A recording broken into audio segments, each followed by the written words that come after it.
Ah, salut les gens, vous êtes sur la chaîne du Parti des pas de parti. Vous savez, aux dernières nouvelles, le parti qui a toujours pris parti de ne pas faire partie du moindre parti.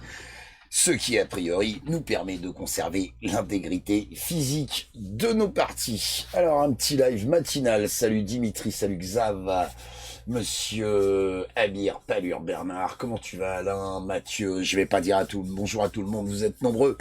Donc je viens faire un petit coucou parce qu'en fait, moi je me demande simplement si le pays, ses gouvernants, les gens qui le composent, ils sont pas tous devenus dingues. Mais vraiment, il y a quelques moments là que je me décrochais un petit peu des réseaux parce que une existence, des trucs à faire, donc vis un peu ma vie aussi, hein. Reste à la maison. Merci Xavier. Oui, mais attends, c'est du départ pro. Après ça saccade et compagnie, ça va être le bordel. Il y a toujours un truc technique qui déconne. La preuve, je vois que l'image, le retour a des latences, donc à mon avis, ça va pas durer. Donc si vous regardez ce live sur YouTube, c'est un replay puisque c'est un live que j'ai fait sur Facebook et je viens ce matin vers vous pour me demander s'ils sont pas devenus tous dingues. Pourquoi je me demande s'ils sont pas devenus tous dingues? Parce que est-ce qu'à un moment donné, les gens vont finir, je sais pas, par avoir un tout petit peu les fils qui se touchent, un début d'étincelle, hein, vous savez, même pour faire décoller un gros moteur, il suffit d'une toute petite étincelle pour que ça démarre. Et là, je sais pas, j'ai vraiment le sentiment que plus on leur en met sur le crâne, plus on les fait souffrir, plus on leur colle des taxes, plus on leur colle des restrictions, et moins ils mouftent. On a l'impression je sais pas, d'un animal martyrisé qui a pris l'habitude de sa souffrance. On a l'impression d'un mauvais traitement en fait auquel on s'est habitué. C'est parce que ça devient mais complètement dingue. Je veux dire. Je sais qu'il y a des gens dans la dissidence et dans la contestation citoyenne qui font un travail absolument énorme en termes de recherche, en termes d'investigation, afin de pouvoir, afin de pouvoir prouver, démontrer, expliquer, se rendre pédagogue par rapport à des complots nationaux, européens, mondiaux. Parfois, il faut effectivement passer des heures et des heures devant son écran à aller contre-vérifier les sources, à aller s'assurer que les informations qu'on distille sont bien les bonnes. Croyez-moi, j'en sais quelque chose, il est absolument capital à partir du moment où vous diffusez un peu d'infos sur Internet, si vous voulez pas passer pour un cornichon, il faut vraiment être sûr de ce que vous avancez. Mais là, quelle est la nécessité de faire la moindre recherche quand on voit Sibeth Ndiaye qui nous dit au mois de janvier, non, non, alors il n'y a pas d'épidémie, il n'y a pas de confinement, il n'y a pas de masque, les masques ça sert à rien, de toute façon je saurais pas les mettre. Bon, je pense que Sibeth sur elle-même, elle nous a démontré qu'elle arrive même pas à faire la différence entre l'avant et l'arrière.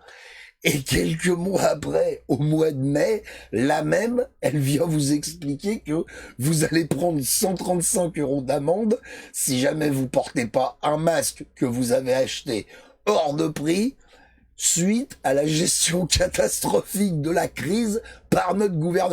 Pardon, c'est terrible, hein. C'est vraiment épouvantable comme situation. Je veux dire, ça a entraîné.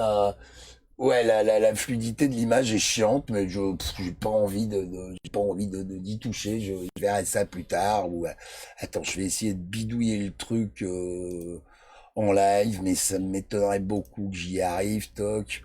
Non, je peux pas en live. Ouais, donc c'est pas la peine. On va faire avec. Mais ce que je trouve extraordinaire, c'est que normalement, ça, c'est suffisant. C'est suffisant pour comprendre que ces types sont cinglés. Je veux dire, l'autre mythomane de Macron qui nous renvoie bosser en restant enfermés à la maison. Il faudra qu'on m'explique, hein. Un Le Maire qui pleure toute la journée alors qu'il est prêt à nous faire tous les personnages du Village People, hein. Je veux dire, là, il nous a fait le gars de chantier. Vous allez voir, d'ici quelques semaines, il va bien nous faire le shérif ou l'Indien, un truc dans le genre. Mais les mecs, maintenant, ils hésitent plus à se costumer n'importe comment pour nous faire avaler n'importe quoi, hein. Et le plus terrible, c'est que les gens gobent. Enfin, je veux dire, j'en ai parlé, alors évidemment, le parti des pas de parti, c'est loin d'être la pensée nationale, hein. D'ailleurs, je passe le message à tous les gens qui sont sur Internet et qui sont absolument convaincus de peser dans le game, hein, que vous ayez 60 000, 70 000, 90 000, même 100 000 abonnés, qui est tout le mal que je vous souhaite, hein, à l'échelle nationale, c'est pot de balle, hein. C'est même pas un type sur 100, c'est à peine un type sur 1000. Enfin, vous amuserez à calculer les probas si ça vous amuse, mais vraiment. Et qu'est-ce qu'ils font? Ils retournent bosser. Ils retournent bosser, c'est extraordinaire. Moi, ça me désole. Alors, si jamais vous avez de temps en temps l'occasion d'allumer BF Merde ou ce genre de truc. Bonjour Marie, je viens livrer en vrac mon désespoir par rapport à la situation actuelle. C'est peut-être pas le live le plus constructif que je vais faire, mais si vous avez le malheur d'allumer votre téloche, bon, pour ceux qui en ont une, ceux qui en ont pas, on arrive toujours à trouver de toute façon des bouts d'images ou un live ou un direct sur Internet.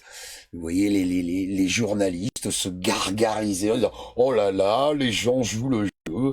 Oh là là, la distanciation sociale est respectée. Oh là là, les gens font attention, il y a des masques. » Enfin, limite, tout va bien.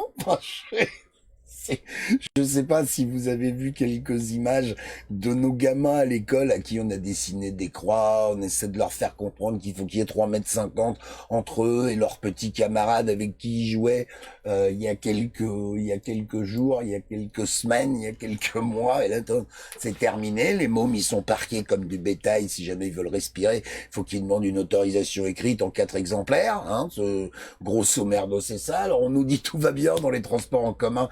Ben oui, pour ça, si tout va bien dans les transports en commun, les gars, il faut y aller avant 5 heures du matin, hein. C'est, enfin, aux alentours de 5 heures du matin. Si vous vous pointez à 10 heures, effectivement, vous allez tomber sur une dizaine de jeunes cadres dynamiques, hein, qui vont boire le café, faire leur petite pause de 10 heures avec leur petit polo Lacoste et tout le merdier. Mais vous risquez pas de voir les gueux, comme on les appelle, hein, c'est-à-dire les types qui nettoient la France, les types qui débarrassent la France de leurs déchets, les types, enfin les femmes surtout, qui viennent faire le ménage dans vos immeubles et dans vos grandes structures. Ces gens-là, il faut passer avant 10 heures pour les voir, hein, pour les voir coller les uns aux autres comme des merdes à l'intérieur de la boîte de sardines qu'on appelle le RER, hein, voilà. Olivier Garest qui nous dit masque ou pas masque, si on doit tomber malade, ce n'est pas un masque ce qui l'empêchera. Ouais, bah écoute, si tu t'amuses avec ton destin, c'est ton problème, vieux, mais on a plus de chances de s'en sortir avec un masque que sans masque face à un virus qui se chope par les muqueuses. Je veux dire, c'est... À un moment donné, faut un tout petit peu arrêter d'être con, hein. On vous demande pas d'être médecin. Enfin, si le mec qui est en face de toi, il te postillonne à la gueule et qu'il est positif au Covid, t'as quand même plus de chances de l'attraper si t'as pas de masque que si t'en as un. Je veux dire, pas attendu après Sibeth Ndiaye pour m'expliquer ce genre de truc, hein. C'est, voilà. Salut mon Olive, j'espère que t'as la pêche. Et Olive, regarde ta boîte aux lettres quand t'as 2 minutes.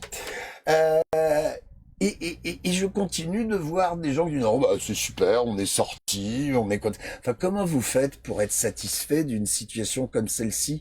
Je veux dire, quand on sort en ce moment, en fait, on a l'impression d'être confiné dehors. En fait, c'est tout pareil que comme chez toi, t'es tout habillé en cosmonaute, tu peux pas parler aux voisins, tu peux pas lui serrer la paluche.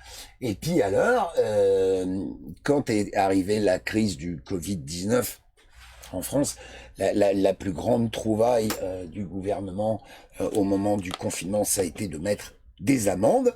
Et là, au début du déconfinement, en fait, qu'est-ce que fait le gouvernement? Il met des amendes. formidable. On n'a pas tellement changé le casting, hein, puisque Castamécou, il est toujours là. L'Obersturmführer, l'allemand, il est toujours là.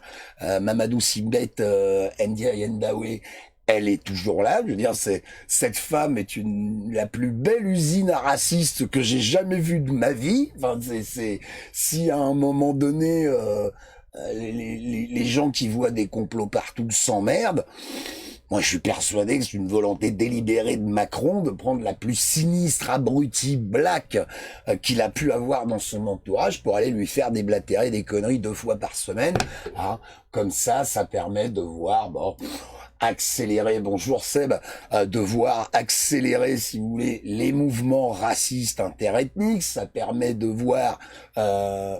comment dire, s'intensifier la haine entre les minorités, c'est formidable, hein, c'est parce qu'en plus les gens tombent dedans, hein, évidemment, à la bonne vôtre. Alors, je ne vous parle pas des forces de l'ordre qui, eux, ils ont eu 55 jours pour se reposer, nettoyer les LBD, s'assurer que les lance-grenades fonctionnent bien, refaire les niveaux des canons à eau, aller s'acheter des nouveaux casques, des combinaisons noires et tout. Encore 6 mois, et c'est les Stormtroopers commando en live dans les rues de Paris. C'est magnifique, quoi. Je sais pas, je ne comprends pas l'asservissement des masses devant une pression pareille. Enfin, je veux dire, c'est même plus de l'esclavage. J'ai l'impression que les citoyens français ont été relégués au rang d'animaux sauvages qu'il faut gérer avec des grilles, des cages, des tranquillisants. Alors, il y a toutes formes de tranquillisants, hein. Allez pas commencer à mettre votre bouffe dans un tube à essai pour l'envoyer dans un labo. Non, non. Vous faites un cocktail BFM, Chiotte News, TF1 parsemé de Marseillais avec un peu de plus belle la vie, saupoudré d'un brin d'Anouna. Vous l'avez, votre tranquillisant. Vous l'avez, votre tranquillisant. Alors oui, la loi Avia. La loi Avia, puisqu'on en parle, hein, moi j'ai écouté le pitch là du catcheur là, comment elle s'appelle, la Laetitia machin. Donc je pense que c'est le boss au-dessus de Sibet Ndiaye. Là, on est en train de monter d'un cran. C'est quoi le prochain? Elle va s'appeler Mike Tyson ou comment ça marche, quoi? Et en plus de ça, tant qu'à faire. D'un côté, on respecte la parité homme-femme. Si, Laetitia Avia est une femme. Peut-être un petit peu de mal à l'appeler madame, hein, en tout cas, sincèrement, sans vouloir être désagréable, je pense que si je me pointe devant en mobilette, je suis pas sûr que j'ai assez d'essence pour faire le tour, hein. Et on place des gens comme ça délibérément, que ça en est bien sûr, il suffit après de faire un tour sur les réseaux sociaux, et vas-y pour les sales nègres, et vas-y pour les comptes de babouins, etc., etc., et de l'insulte raciste autant que tu veux, hein. Alors évidemment, ici, c'est pas tellement le genre de la maison, hein, mais du coup, ça permet de légitimer ce genre de conneries. Alors, je vais vous dire une bonne chose. Moi, je suis sincèrement désespéré de voir que les gens sont retournés travailler. C'est-à-dire de voir que les gens n'ont pas saisi que la seule chose qui les préoccupe, nos gouvernants, je veux dire, j'ai pas besoin d'être sorti de la cuisine à Jupiter pour se rendre compte de ça, c'est l'économie. Rien d'autre. Je veux dire, au vu du nombre de morts, du confinement tardif, des masques qui sont là ou pas là, qui reviennent en masse à partir du moment où on en vend, des décrets qui sont sortis pour interdire aux pharmaciens de fournir des masques, de voir qu'aux médecins généralistes, on leur demande carrément de pratiquer la collaboration d'État. Je veux dire, Alix, si tu passes dans les parages, je sais que tu m'avais demandé de faire une pastille à ce sujet-là, mais j'ai eu énormément de merde perso. J'ai pas pu m'en occuper plus que ça, mais entre deux, d'abord, je te remercie pour l'info, et ensuite, j'ai eu le temps de m'en assurer. Effectivement, on est dans l'émiettage de primounettes pour demander aux médecins de dénoncer clairement les gens qui sont potentiellement atteints du Covid, leur entourage, et en plus on est vraiment dans des primes épicerie, puisque on va vous proposer 2 € si vous avez le numéro de sécu, 1,45 € si vous avez le nom et l'adresse, si jamais vous connaissez, enfin je veux dire, on n'en finit plus, quoi. Et on a clairement le sentiment que personne ne se plaint. Je veux dire, voilà, on arrive à grappiller une toute petite miette de liberté. On a posé un cul au canal Saint-Martin. Alors, pour ceux qui ont suivi l'affaire du canal Saint-Martin, c'est assez marrant parce que il y a eu un premier épisode où il y avait plein de monde les uns à côté des autres, etc., etc. Donc, c'était un scandale. On envoyait les forces de l'ordre là. Et le lendemain, il y a une pastille vidéo qui est passée sur BF Merde. Et en fait, tu vois la nana qui est devant le truc alors qui explique, oui, il y a plus d'alcool, les forces de l'ordre sont passées, les choses sont revenues à la normale, tout va bien. Et juste à côté de la caméra, t'as 4 blaireaux assis par terre qui sont en train de décaniller betterave de bière sur betterave de bière.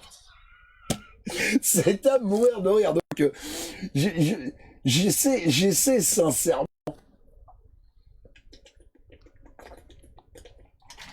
J'essaie sincèrement de pas me marrer parce que tout ça est farci de drames du quotidien. Je veux dire, je vous parlais il y a 2 minutes des forces de l'ordre.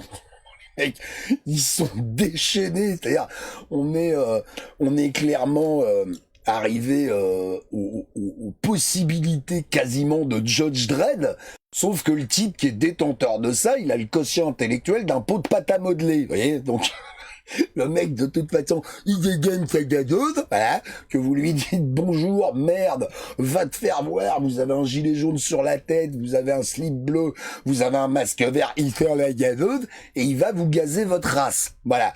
Quand je vois la milice défiler dans Paris dès qu'il y a 4 mecs qui s'assoient par terre, on se croirait au parc Astérix, vous voyez, où la légion romaine se balade. Alors les types, c'est des acteurs, quoi. Donc c'est drôle, mais là c'est pas des acteurs du tout. Le mec il défile en cohorte, 4 par 4, brum brum brum, armé jusqu'aux dents, billets tout en noir, les casques de moto et tout. Enfin c'est c'est le début de la Servante écarlate, quoi. C'est rien d'autre, quoi. Pour ceux qui connaissent la série, enfin, ou allez vous taper, j'en sais rien, allez chercher votre inspiration chez Black Mirror, par exemple. Mais en tout cas, tout est réuni pour nous montrer que les forces de l'ordre sont dans la rue, le gouvernement n'est que coercitif et rien d'autre. On nous a saupoudré 3 miettes, 3 conneries, alors aux uns et pas aux autres, histoire d'être bien sûr de remettre 10 balles dans le pot de division, parce que si jamais on a le malheur de s'associer une demi-seconde, tous entre nous, ils sont morts les blaireaux, ils le savent, je veux dire, ils ont tous 9 ans, 10 ans d'études par-dessus le bac pour pour être au courant de ce genre de choses, savent pertinemment que si demain la population française, elle se lie entre elles, en 15 secondes, ils sont dehors. Et ça marche. C'est ça qui est extraordinaire quand on voit cet afflux de personnes. Alors moi aussi, j'ai déjà été bouffé au McDo jusqu'à ce que je me rende compte que c'était de la merde. Mais quand on voit cette masse populaire qui se précipite dans la malbouffe à la première occasion de liberté, moi ça me fait flipper. Mais vraiment, quoi, je me dis, pas possible, les gens ont un pet au casque. Et au bout d'un moment, je finis par me poser la question, je me dis, est-ce que ça vaut vraiment le coup de continuer de mouiller la chemise pour essayer de sortir de sa torpeur une population comme celle-là, quoi. Dire, quand les gens me disent, ah ben non, on sort, on prend l'air, ça va mieux, ça va mieux. Dire, si on avait fait ce qu'il fallait, on aurait peut-être éradiqué l'épidémie depuis 2 mois, on n'aurait peut-être pas foutu en l'air la continuité scolaire de nos gamins. Les mômes sont complètement désociabilisés, donc si on voulait trouver une combine pour les rendre totalement accros aux saloperies électroniques, aux écrans, à la téloche et à ce genre de trucs, bah c'est exactement ce qu'il fallait faire, hein, parce que je suis pas persuadé que dans la plupart des foyers, on ait proposé aux gamins de lire Baudelaire, hein, ou n'importe quel auteur à votre convenance, hein. La plupart du temps, c'est le smartphone de 4 mètres carrés, colle-toi ça dans les gencives, parce que si jamais t'es pas le groin devant, je t'entends hurler toute la journée et j'en peux plus. Donc du coup, ça n'est pas acceptable, mais d'une certaine manière, c'est humain. Je veux dire, il faut quand même se mettre à la place des gens qui ont eu leur moutard sur les bras pendant des semaines dans un environnement extrêmement restreint où on leur a demandé tour à tour d'être cuistots, profs, éducateurs, gentils organisateurs, médecins, infirmiers, psychologues. Et en plus de ça, on les engueule comme du poisson pourri et on leur colle une amende sur le coin du baigneur si jamais ils ont le malheur d'aller s'aérer 10 minutes, quoi. Alors, j'évoque énormément de problèmes, énormément de situations qui sont, à mon sens, inacceptables. Je sais qu'à un moment donné, les gens vont me dire « Ouais, Jim, t'es bien gentil, mais qu'est-ce qu'on fait ?» Moi, je vais vous répondre la même chose que d'habitude parce que je ne vois pas d'autre solution. Il était si facile de rester chez soi. Il était si facile de ne pas bouger, de ne pas sortir, de ne pas aller redonner temps et énergie à ce gouvernement qui n'a absolument aucune considération pour la personne humaine, qui n'a absolument aucune considération pour les soignants, pour les médecins. Je veux dire, si vous avez à un moment donné avalé les journaux, si vous avez à un moment donné avalé les embrassades de Macron et du gouvernement envers notre personnel soignant, je veux dire, c'est les mêmes qui ont donné des ordres pour qu'on leur tabasse la gueule 8 mois avant. Donc, à un moment donné, il faut arrêter d'être dupe, quoi. Mais non, je vois toute cette population qui continue de se dire « Ah ben non, je suis obligé de continuer de payer parce que sinon, on va me saisir. » C'est-à-dire qu'on a une majorité de personnes dans notre pays qui préfèrent un petit esclavage du quotidien sur le long terme plutôt que de souffrir pendant quelques temps et d'essayer de passer à autre chose. Donc moi, mon créneau, de toute façon, au parti des pas de parti, il ne change pas. Je continue de faire tout mon possible et j'invite les gens qui font partie du parti des pas de parti ou d'autres à faire la même chose, c'est-à-dire à traîner la patte le plus possible pour aller filer votre fric à ce gouvernement qui vous méprise. Voilà, qui n'a pas été foutu de vous distribuer des masques, qui n'a pas été foutu de mettre en place des mesures sanitaires cohérente et satisfaisante, qui n'a pas été foutu de laisser les scientifiques travailler sereinement. Je me suis encore rendu à l'hôpital hier, pas très loin de chez moi, pour une consultation. On ne teste pas le Covid-19, on attend que vous soyez dans une situation grave pour envisager un traitement à la chloroquine, et ça, c'est pas des infos dans le journal, c'est les urgences à côté de chez moi hier après-midi. Voilà les réponses qui m'ont été données. J'ai posé la question en disant « Je suis diabétique de type 1, je me pointe aux urgences avec un état fébrile, un début de fièvre, des courbatures. Est-ce que vous me testez au Covid-19, oui ou non ?» La réponse est non. Et ça, je trouve ça pathétique. Et je peux vous garantir que la petite infirmière que j'avais en face de moi, je lui ai dit « Alors écoutez, il va falloir m'expliquer un truc quand même. Est-ce que les Allemands, les Italiens, les Norvégiens, les Suisses, les Espagnols, les Portugais, est-ce que tous ces gens-là sont débiles ?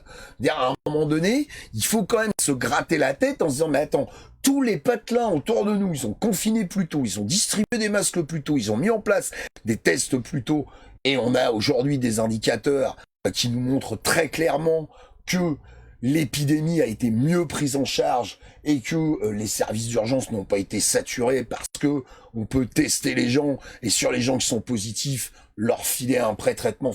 J'en sais rien, je suis pas médecin, mais de toute façon, à un moment donné, pour être sûr qu'on gère l'épidémie correctement, il faut bien savoir quand même à combien de cas on est confronté, quoi. Et à part l'autre débile profond de Macron de merde qui nous sort 300 milliards d'un chapeau pour sauver sa sainte économie, mais qui, à ce titre, n'hésite pas une fois de plus à aller tabasser sa population, mettre sa population en tôle, sortir la loi Avia, des rafales de décrets, d'ordonnances, de décisions à l'Assemblée nationale qui passent en boucle, où de toute façon, ces lois sont plus liberticides les unes que les autres. Je veux dire, qu'est-ce qu'il vous faut ? Qu'est-ce qu'il vous faut ? Qu'est-ce qu'il vous faut ? Je sais plus quel argument mettre sur la table. Tu dis aux gens de pas payer leurs impôts, ils continuent. Tu leur proposes d'aller faire un vote blanc massif pour coller une gifle électorale au gouvernement. ils vont pas voter parce qu'ils font pas partie du système. Dès lors que tu crées le moindre groupe ou le moindre rassemblement pour dire, bon écoutez, si vous voulez plus du gouvernement en place, bah, venez vous asseoir autour de la table, on va en discuter. Ça peut pas durer plus de 3 semaines avant que machin veuille rentrer dans la gueule à truc, parce que bidule est pas d'accord avec chose, parce que de toute façon j'étais là le premier, et puis c'est moi qui fais le plus de vues, et puis c'est moi qui est bon. Ou sinon, si jamais tu rentres dans ce genre de groupe, il faut que tu acceptes la charte, le règlement, le si, le mi. C'est-à-dire qu'en gros, tu prends les règles qui sont établies par des gens contre lesquels on se bat et tu vas les reproduire dans des groupes où normalement ça aurait pas lieu d'être. Enfin, au bout d'un moment, je vous dis, vraiment, je me pose des questions. C'est pour ça que d'ailleurs, je le rappelle au passage, quel que soit le groupe ou la formation dans laquelle je mets un pied, un doigt, la tête, la jambe ou autre chose, le parti des pas de parti, c'est toujours le parti des pas de parti de façon totalement indépendante et liée à aucune bannière. Moi, quand on me parle de tolérance et d'ouverture d'esprit, je veux voir un jour un débat sur un live internet, soit Mélenchon-Le Pen, soit pourquoi pas Battaf Adama Traoré. Là, à ce moment-là, on pourra ramener nos gueules en disant qu'on fait preuve de tolérance et d'ouverture. Mais malheureusement, ce genre de choses n'est jamais possible. Il y en a toujours un qui se vexe, il y en a toujours un qui se met de travers. Parfois, c'est moi qui se met de travers aussi. Ça arrive. Hein, je suis pas moins humain que les autres. Mais quand même, il faut admettre que c'est extrêmement compliqué que d'essayer de relier les gens entre eux, essayer de les fédérer, essayer de faire en sorte au moins qu'ils soient unis sur un seul point. On ne veut plus de ce qui nous est servi. Voilà. Alors, c'est pas un live où je viens avec des solutions. Je suis simplement venu vous faire part de mon état d'esprit par rapport à tout ça. Je reste dans une configuration à courir après l'autonomie et le décrochage du système. Moi, bordel pareil, j'ai vraiment rien à y faire. Je n'ai pas 1 euro à donner à ce gouvernement qui ne fait absolument rien pour prendre soin de ses concitoyens, qui les prend pour des débiles. Je vous dis, regardez les déclarations des gouvernants au mois de janvier, regardez les mêmes hier ou la semaine dernière, et vous allez voir le delta qu'il y a entre les deux, c'est-à-dire les masques inutiles du mois de janvier sont aujourd'hui obligatoires sous peine de répression. Enfin, voilà. Continuez d'acheter des masques si ça vous amuse, continuez d'essayer d'en fabriquer si ça vous amuse. Moi, je n'ai qu'une seule vision des choses, c'est que ces gens-là, quels qu'ils soient, il faut leur fermer les vannes. Leur fermer les vannes du travail, leur fermer les vannes des taxes, leur fermer les vannes des impôts, déposer des dossiers de surendettement, faire traîner le plus possible les paiements à faire concernant toute forme de taxes ou d'impôts, occuper les lieux de travail en créant éventuellement des assemblées générales pour réfléchir à ce qu'on va faire, sortir des réseaux classiques et essayer de se voir en direct, puisque vous avez vu, le général Avia vient de nous sortir une loi où maintenant on pourra plus aller trop au-delà de zut flûte saperlipopette, donc je vais mieux vous dire que pour des mecs comme moi, c'est la fermeture de la chaîne, hein. Je veux dire, je vois pas l'intérêt de venir sur internet et puis de commencer à mettre un tableau à côté de moi avec les mots que j'ai pas droit de dire. Je vois pas l'intérêt du truc, quoi. Voilà ce que j'avais envie de vous dire aujourd'hui. Je vous dis, c'est pas un live où j'ai l'intention de trouver des solutions. C'est un simple constat. Voilà, c'est un constat de la situation actuelle. Les gens sont réduits à l'esclavage. C'est bondé dans le RER le matin, mais à côté de ça, sur les plages, on envoie des hélicoptères pour aller pédaler une petite dame qui va promener son chien. Je veux dire, Franck Lepage l'a très bien dit. J'ai partagé une de ses vidéos à ce sujet. C'est vraiment quelqu'un que je trouve très clairvoyant. C'est un test. Je veux dire, c'est un test d'obéissance des forces de l'ordre. Et moi, le type qui pilote l'hélicoptère au-dessus de la plage pour aller verbaliser une grand-mère qui va promener son caniche, je voudrais savoir à quoi il a été fini, ce mec-là. Sans déconner, quoi. Où elle est passée ton humanité, où il est passé ton sens du jugement, tous ces blaireaux. Bonjour Christian, mon masque est aux couleurs de 1789. Garde à vous, deuxième classe d'Harry Carrère, vous avez raison. Je voudrais savoir ce qu'il y a dans la tête de ces forces de l'ordre qui se mettent à gazer, à tabasser. Je voudrais savoir ce qu'il y a dans la tête des gens qui partagent ce genre de vidéos sur les réseaux sociaux, parce que oui, il faut le dénoncer, c'est évident, mais elle est où la vidéo où il y a un mec qui filme et où il y a 40 personnes de la populace qui viennent se nasser autour des 4 types qui sont en train de faire subir une fracture du larynx au mec qui est en train de contrôler, quoi. Enfin, je veux dire, quand est-ce qu'on la voit, cette vidéo-là? Est-ce qu'il faut attendre des images telles que celles qu'on a vues à la Goutte d'Or l'autre jour, où il y a une petite boutique qui démarre une distribution de masques gratos, et on voit cette image épouvantable d'un gamin qui joue avec sa trottinette, et à côté, il y a un policier avec une arme automatique, quoi, en pleine rue. C'est dans le pays des droits de l'homme. Dans le pays de la déclaration des droits de l'homme et du citoyen. Tout est dedans, hein. Je veux dire, quand vous vous entretuez les uns avec les autres à propos des règles, des lois en France, il faut quand même savoir que tout découle de la déclaration des droits de l'homme et du citoyen. Alors attention, celle de 89, pas celle de 93, puisque les gens font souvent l'amalgame. N'hésitez pas à aller faire un petit coup de Google, déclaration des droits de l'homme et du citoyen.